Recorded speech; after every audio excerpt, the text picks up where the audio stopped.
Hey folks, welcome back to the Bama Savanna.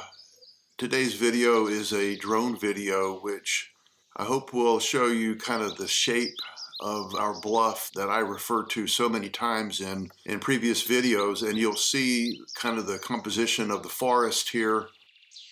Lots of pines, shortleaf pines and Virginia pines right along the edge of the bluff. Now, historically, this bluff would have had very little tree cover, and it would have been an upland savanna because of fire. Fire is has been the missing ingredient here for the past probably at least 40 to 50 years.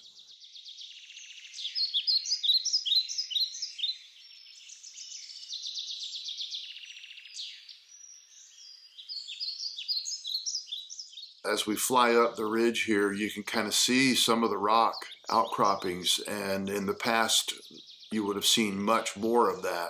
Our goal long term is going to be to thin the forest cover on the ridge and on the upland back to what we think it would have been on the time of colonization, probably removing anywhere from 50 to 80% of the forest in certain places. Obviously keeping the savanna species, the blackjack oak, the post oak, the shortleaf pine, and some other species in the valleys and the drainages like azaleas and dogwoods. But they would not have been up on the bluff. It's just way too dry. A hot fire would have gone over this bluff pretty easily and just stripped it down to the soil.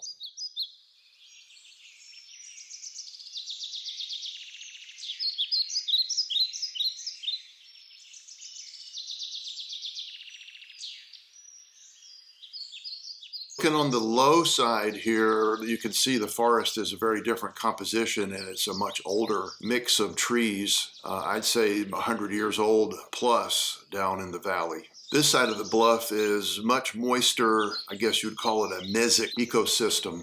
Here's a little more footage of some of the rocky edge of the bluff. It's really grown over. A hot fire back in the day would have kept this clean. Even a fire every 5 to 10 years would have kept this clean.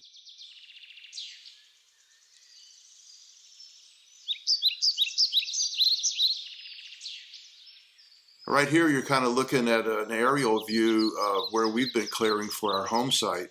This bluff looks sort of south-southwest. And we hope to site our home so that we get some solar potential here.